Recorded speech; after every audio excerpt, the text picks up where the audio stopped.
서울대 추천도서 책 읽기. 이번에는 요 책이에요. 같기도 하고 아니 같기도 하고 라는 책인데 화학 관련된 책이에요. 제가 화학을 좋아하겠어요? 싫어하겠어요? 저 완전 문과예요. 이 책을 이렇게 쭉 펼치다 보면은 바로 보이는 게 뭐 이런 식의 화학 구조들 뭐 이런 것들이 막 분자 구조 이런 것들이 막 나와요. 이걸 읽어야 되나 싶기도 한데 어차피 이제 다 하기로 했으니까.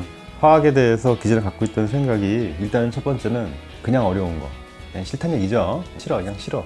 그 다음에 두 번째는 그 애들 입시지도 하다 보면 화학과가 인기가 높아요. 또 그쪽 종사하시는 분들 얘기를 들어보면 취업이 잘 된답니다. 화학이 어렵고 싫고, 근데 한편으로는 뭐 돈 잘 버는 직업이라고 하니까 취업 잘 된다는 직업이니까 또 부럽기도 하고. 근데 이제 어쨌든 꾸역꾸역 읽었거든요. 읽었는데 느낌은 이야, 저는 너무 재밌게 읽었어요. 아, 화학이 이런 의미에서 매력적이구나. 깜짝 놀랐습니다. 화학 관련된 지식이 많이 거론되고 있기는 한데, 근데 이게 깊이 있게 들어가진 않아요. 그렇게 어렵진 않습니다. 그래서 이제 하나씩 보면 분자에 대한 설명이 책 전반부에서는 되게 많이 나와요. 그 다음에 넘어가면 이제 분자의 합성 얘기로 넘어가요. 분자의 합성이 그렇게 중요한 문제였더군요. 그리고 이제 촉매, 너무 중요한 거죠. 화학의 민주화 성격 이런 것들, 환경 문제에 대한 대답, 그 다음에 프리츠 하버 이런 것도 되게 중요하죠. 그 중에서 이제 인상 깊었던 거 한 네 가지만 빨리 한번 정리를 한번 해볼게요. 첫 번째는 화학이라는 학문에 대한 정의를 하는 부분이 대단히 인상적이에요. 이 책에서 말하는 화학에 대한 정의는 분자 구조로 세상을 탐구하는 학문이다, 이렇게 말을 해요. 분자 구조로 세상을 탐구한대요. 원자의 집합이 분자죠. 그죠? 또 그 다음에 그 분자가 그러니까 어떻게 구조로 되어 있는가에 또 다르다는 겁니다. 같은 원자로 이루어진 분자를 할지라도 그 원자들이 어떤 구조를 가지고 있는가에 따라 달라질 수 있고, 또 그 안에 있는 전자에 따라서 화학적 성질은 또 달라진다는 거예요. 그러니까 같은 분자가 없다는 거예요. 겉모습만 봐서 비슷한 거지 그 안에 구조를 보면은 다르다는 겁니다. 고양이 한 마리를 분자 단위로 해체를 했다고 쳤을 때 똑같은 분자가 2개 이상 안 나온다는 거예요. 놀랍잖아요. 그러니까 이렇게 미시적인 세계, 미시적인 관점의 세상을 읽을 수도 있구나. 그 분자 구조를 기호화하려는 노력에 대한, 일련의 노력에 대해서 설명하는 부분이 있거든요. 그 손으로 막 스케치해서 무슨 뭐 사람의 모습을 스케치하듯이 막 그린 첫 번째 분자 모형 그림이 있고, 시간이 흘러서 이제 우리가 요즘 날 보는 이런 분자 구조 모델도 있거든요. 우리가 세상을 탐구한다 그러면 대부분 뭐 윤리, 철학 이런 건데, 종교 이런 걸로 이제 세상을 본다고 그러잖아요. 근데 분자 구조 단위로 간대요. 분자 구조. 그다음에 두 번째는 분자거울상 이성질체라는 개념이 나오죠. 말도 어려워요. 분자거울상 이성질체가 이 책의 제목이에요. 같기도 하고 아닌 같기도 하고라는 게 이제 그 분자거울상 이성질체 때문에 이제 그 설명하다가 나온 말이거든요. 같은 분자라 할지라도 다른 성격을 띠는다는 아까는 말씀드렸지만, 그 극단에 있는 게 이제 이성질체라는 거예요. 그러니까 똑같이 생긴 분자인데 원자 수도 똑같고 원자의 구성요소도 똑같고 구조도 똑같아. 근데 다른 거예요. 그러니까 이런 비유를 써요. 저 단풍잎이 막 떨어진단 말이에요, 가을에. 그러면 단풍잎이 다 똑같은 단풍잎처럼 보이지만 그 단풍잎 하나를 가지고 와서 얘랑 똑같이 생긴 단풍잎 하나 가져와 봐라. 없죠. 그게 분자거울상 이성질체에 대한 비유적 표현인 거거든요. 근사하지 않나요? 이런 표현 하나 가지고 계시면 이 책 읽었다고 이렇게 좀 자랑할 수도 있을 것 같아요. 마치 갈고리로 긁어모으는 마당에 떨어진 가을 단풍잎처럼 완전히 같지도 않고 그렇다고 전혀 다르지도 않다, 이렇게 말합니다. 그게 분자라는 거예요.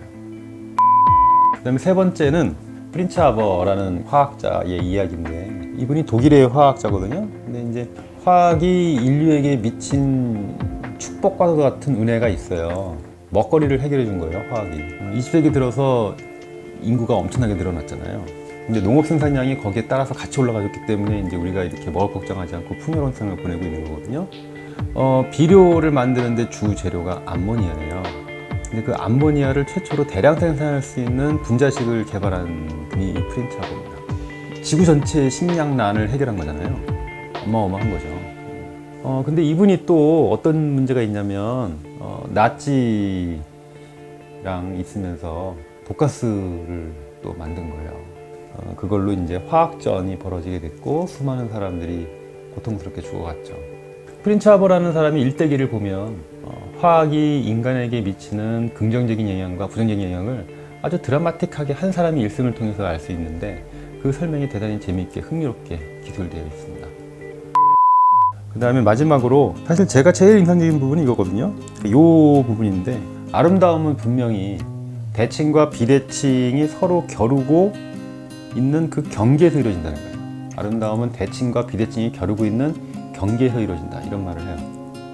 이게 뭔 소리냐면 같은 성질의 것이 만났을 때는 아무런 것이 없대요. 서로 다른 극단의 것들이 만났을 때 그 경계에서 일어나는 엄청난 섬광, 그게 화학적 발견의 순간이라고 말하거든요. 그 순간을 놓치지 않는 긴장감이 정말 중요하다고 말을 해요. 우리가 사는 것도 그렇지 않습니까? 우리 살 때도 우리 주변은 너무 이것 아니면 저것 선택하고 결정하고 버리게끔 선택을 계속 강요하고 그러잖아요. 이것 할래 저것 할래 선택을 해야 되는 거예요. 이것과 저것 사이에서 그 관통하는 어떤 문제가 있을 건데 그거를 천천히 전체적으로 다 조망을 하면서 경계에서 일어나는 일을 관찰하는 거, 그런 훈련이 좀 더 부족하지 않나. 이건 이제 화학이니까 나올 수 있는 깨달음인 것 같은데 재밌지 않나요? 재밌는 책입니다. 그래서 로얼드 호프만의 같기도 하고 아니 같기도 하고라는 책에 제가 개인적으로 재미있는 점 한 4가지 정도 말씀을 드렸는데, 화학이란 어떤 학문인가에 대해서 명쾌하게 너무 재밌게 설명을 하고 있고, 그래서 이제 분자 구조가 어떻게 그거를 기호화하기 위한 노력들, 그리고 거울상 이성질체, 분자 거울상 이성질체에 대한 설명은 너무 흥미롭습니다. 저는. 정말 똑같은 분자가 사람한테 해를 주기도 하고 약이 되기도 해요. 그 작은 것 하나가. 그리고 그 프린츠 하버 그 화학자의 이야기, 그리고 그 경계면에서의 어떤 긴장에 대한 발견, 상반되는 것일 때 선택하는 것이 아니라 경계 사이에서 무엇인가를 만들려는 노력, 그게 진짜라는 거죠. 울림이 되게 큰 책이에요. 그래서 서울대 추천도서로, 이거는 화학이라기보다는 오히려 뭐 종합입니다. 종합 다 있기 때문에 문과 친구들이 읽어도 좋을 것 같아요. 아주 강추하는 책이에요.